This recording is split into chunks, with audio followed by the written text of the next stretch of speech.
covering news where you live. This is 5 News. Well, thank you for joining us here for the latest news and weather where you live. I'm Joe Ellison. One of our top stories, a man accused of robbing a Fayetteville bank is now facing federal charges. Danny Madison was arrested earlier this year after police say he was caught on camera robbing a bank on Weddington Drive. According to federal records, the man has served time in prison for robbing banks in at least 5 states. Reports reveal Madison told the bank clerk he had a gun during the robbery but didn't actually have one. He was arrested after police identified him from that surveillance video footage you saw there. It was from a nearby bus stop. Now Madison has been indicted by a federal grand jury and is still in custody. His trial is set for May 1st. All right, before we get to other news of the day, let's get a check of the weather with meteorologist Zach Scott. What's today looking like, Zach? Yeah, Joe, I think it's going to be a cool day. We're tracking cloud cover sticking around. It'll be more partly cloudy, northwest Arkansas. And then overall, we're going to see the clouds be a little bit more thicker as you go further south. It's a mid to higher level cloud deck, so there's still the chance for some sunshine to get through there, but it's going to be filtered out. You've got a northeast breeze, and then we've got this cooler air mass in place. So all that coming together to say, I think a light jacket or a light extra layer will do you just fine. Help make sure and ensure that you are comfortable as we go through the day. On average, we're talking about highs near 60 degrees northwest Arkansas, low to mid 60s River Valley, and then the further south you go, a little thicker cloud cover. So I think we'll see temperatures dropping back down towards those more upper 50s and some lower 60s. Partly to mostly cloudy skies, 30s and 40s once again going into Friday. And then here's a look at the weekend ahead. Joe, we're talking about temperatures with mostly cloudy skies still in the 60s on Friday. And then we're talking 60s, 70s Saturday, thanks to extra sunshine coming in. And then as we get into Sunday, clouds will start to build back in, and we'll look for temperatures to try to squeeze into those lower 70s area wide. But overall, we're not tracking really any great rain chances over the next several days. And that sounds great. Thank you so much, Zach. Well, a bill that would make changes to Arkansas's Freedom of Information Act has failed in a Senate committee. The legislation would require more than 1/3 of the members of a governing body be present for meetings to be classified as public. Under the current law, meetings are public regardless of member attendance, except for executive sessions. However, the bill was defeated on a voice vote in the Senate Committee on State Agencies and Governmental Affairs.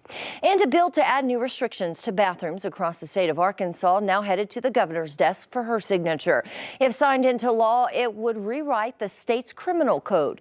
If it withstands legal challenges, it would change the criminal code for sexual indecency to make it a crime for any adult to knowingly stay in a bathroom or changing room with children of the opposite biological sex. Lawmakers in the House amended the bill to say that the person must enter the bathroom with a sexual desire. Supporters of the bill say it would protect the privacy of children, but opponents say it would target transgender people who already face hostility. And the Arkansas House approves a bill that amends the law concerning concealed handguns. It protects the rights of medical marijuana patients and caregivers to obtain, possess, and transport any firearm after a background check has been successfully completed. The person also must not have been committed to a treatment facility for illegal substance abuse. The bill now moves to the Senate. The Arkansas House also approving a bill ending parole eligibility for people convicted of certain violent crimes. The legislation calls for anyone sentenced for 18 violent offenses, such as capital murder, to serve 100% of their sentence. Anyone sentenced for a list of other offenses would serve at least 85% of their sentence. The bill now goes back to the Senate for a final vote before going to the governor's desk to be signed. Members of Arkansas's congressional delegation back home now after spending time this week in Singapore as the country prepares to move its fighter pilot training center to Fort Smith. Congressman Steve Womack and Senator John Boozman, who you see in the pictures here, met with Singapore's Prime Minister and other leaders to discuss the mission and ways they can strengthen the partnership before their fighters pilots arrive in Fort Smith. Last month, the Air Force announced the 188th in Fort Smith would host the F-16 and F-35 jets purchased by Singapore. The congressman says he sees this project as a way to bolster national security. The national security implications of having foreign military, people that are friendly to us, that are buying our equipment, being trained by our people to a standard that is higher than any standard in the world. That the national security implications are just off the chart. The move is expected to have a big economic impact on the region and as high as $1 billion a year. Well, there have been massive walkouts at schools across the nation, as well as here in Arkansas. Students across the country spent part of the day Wednesday taking a stand against gun violence in America. 5 News reporter Rachel Williams shows us how students in our area are making their voices heard.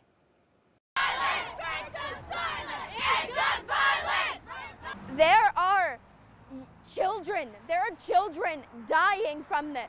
Wednesday afternoon, several students walked out during their lunch period to protest gun violence and advocate for more gun control. Every single week, we hear another story of another school being shot up, and we are tired. We, the people, are wanting and demanding action. We want gun reform now.